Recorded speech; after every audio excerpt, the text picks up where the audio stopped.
Assalamu alaikum students.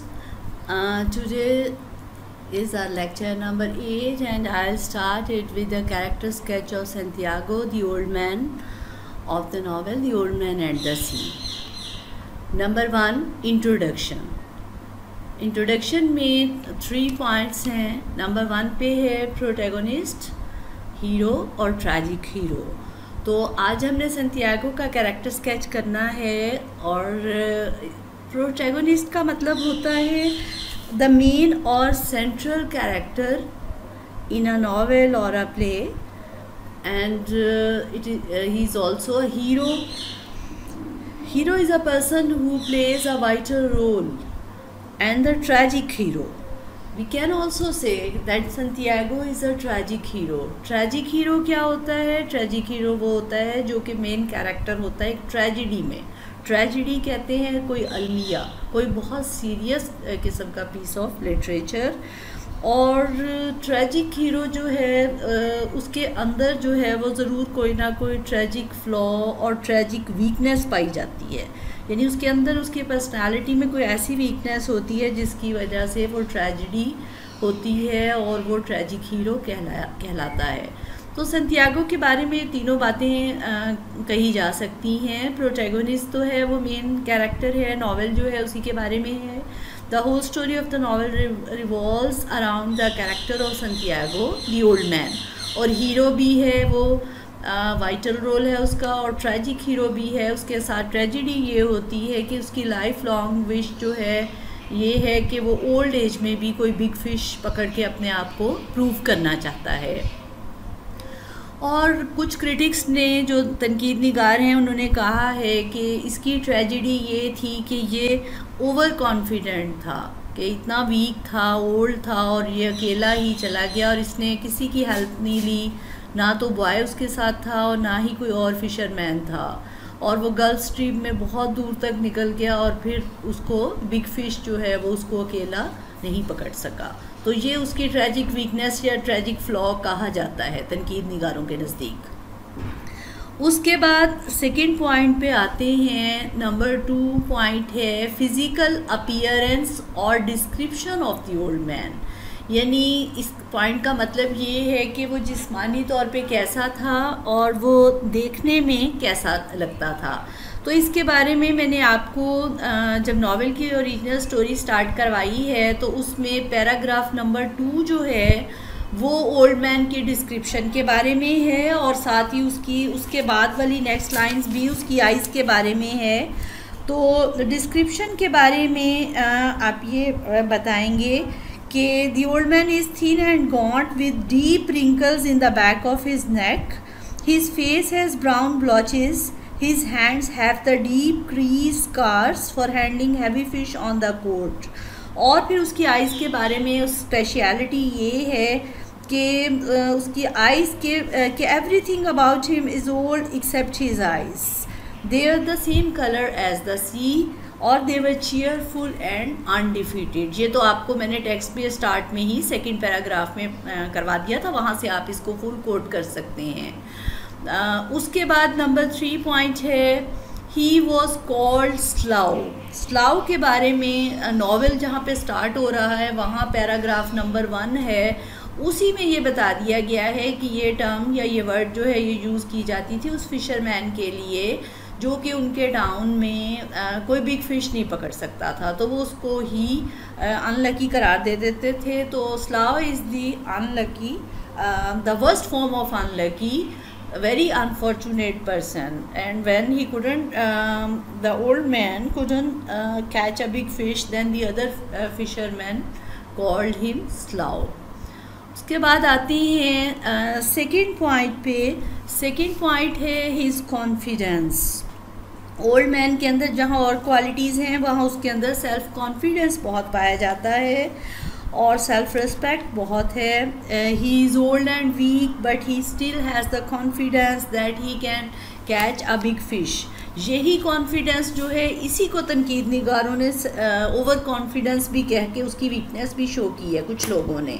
तो आप देखते हैं कि वो कितनी ब्रेवली शार्क्स के साथ फाइट करता है. He is tired and exhausted he loses everything, but he is not ready to yield. He is destroyed, but he is not ready to accept his defeat. अब यहाँ पे वो खुद उसके डायलॉग हैं, नॉवल को आप कंप्लीट गो थ्रू करेंगे तो आपको ये डायलॉग मिल जाएंगे कि ओल्ड मैन कहता है, और यही उसकी थीम है, ये बहुत इंपॉर्टेंट उसकी लाइन्स हैं कि man is not made for defeat, a man can be destroyed but not defeated. तो ये उसका कॉन्फिडेंस को शो करता है। उसके बाद हम आते हैं थर्ड पॉइंट की तरफ, और थर्ड पॉइंट है humour of the old man. Humour का क्या मतलब होता है? ह्यूमर का मतलब होता है मज़ाहिया होना, कि उसके आपको बाज़ जगह पे लगेगा वो इतना बूढ़ा है और लोनली भी है, इसके बावजूद जो है वो जब फ़िश से बात करता है या बर्ड से, तो he talks to the fish in a funny way, बहुत मज़ाही अंदाज में बोलता है। When he catches the fish, he apologizes to them and then kills them. जब भी वो मछलियों को पकड़ता है तो सबसे पहले तो उनसे माफ़ी मांगता है और फिर उनको मार भी देता है बाद में, और अपने आप के अपनी भी तारीफ़ करता है, और साथ ही ये भी कह देता है कि he thanks God that the fish are not as intelligent as human beings who kill them. और उसके बाद वो खुश होता है जब वो फ़िश को पकड़ता है, उससे बातें करता है और उसके बाद उसको किल कर देता है। तो ये उसकी पर्सनैलिटी का एक ह्यूमरस एस्पेक्ट है, मज़ाहिया पहलू है।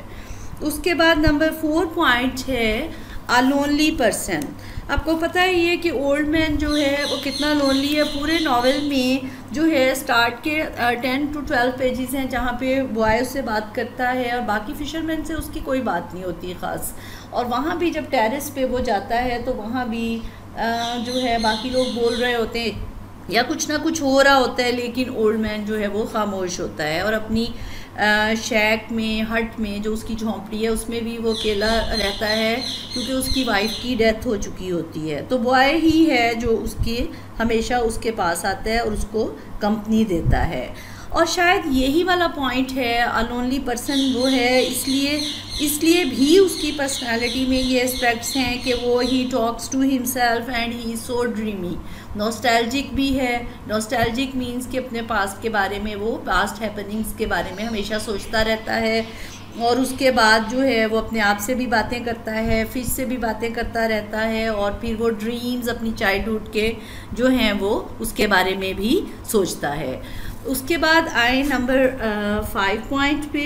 5 पॉइंट है एन ऑप्टिमिस्ट। ऑप्टिमिस्ट कौन शख्स होता है? वो शख्स होता है who looks at the bright side of the things, जो कि रोशन ख्याल होता है, चीज़ों को पॉजिटिव लेता है। तो ओल्ड मैन जो है उसको अगर आप देखें उसके बारे में कि वो सारा जो है वो इतनी स्ट्रगल करता है हमेशा, और वो लूज़ भी करता है। 84 डेज़ तक वो बिग फिश नहीं पकड़ता, but still he is hopeful and determined and courageous. और वो जब जा रहा होता है 85th डे, तो जाने से पहले वो जब बॉय के साथ उसकी बात हो रही होती है तो वो उसके डायलॉग हैं, tomorrow is going to be a good day with this crunch. तब भी वो होपफुल है और उसका ख्याल है कि ये जो वेव्स हैं या पानी है इसके साथ कल अच्छा दिन रहेगा और वो अच्छी तरह फ़िशिंग करेगा, और वो बहुत ही पॉजिटिव जो है वो चीज़ों को लेता है अपनी सारी वीकनेसेस के बावजूद। नेक्स्ट आते हैं पॉइंट नंबर 6 पे, हिज ह्यूमिलिटी, और ह्यूमिलिटी के साथ कंपैशन भी आप ऐड कर लीजिएगा। ह्यूमिलिटी का मतलब होता है हम्बलनेस होना, आजिज़ी या इनकसारी होना, और कंपैशन का मतलब होता है सिंपैथेटिक होना, काइंड हार्टेड होना। और ओल्ड मैन जो है उसके अंदर ये हम्बलनेस कब पैदा हुई? With the passage of time he attend this quality. On the 4th page you will come across the dialogues about the humility, कि वहाँ पे वो ये बात करता है कि उसके अंदर इतनी आजिज़ी है कि दूसरे फिशरमैन उसका मजाक उड़ाते हैं, लेकिन इसके बावजूद जो है वो इस चीज़ को टॉलरेट करता है, और फ़िश के साथ भी और लोगों के साथ भी उसका बिहेवियर बहुत सिंपैथेटिक और काइंड है। नेक्स्ट आ जाता है लास्ट पॉइंट पे मैंने रखा है अ सिंबॉलिक फिगर।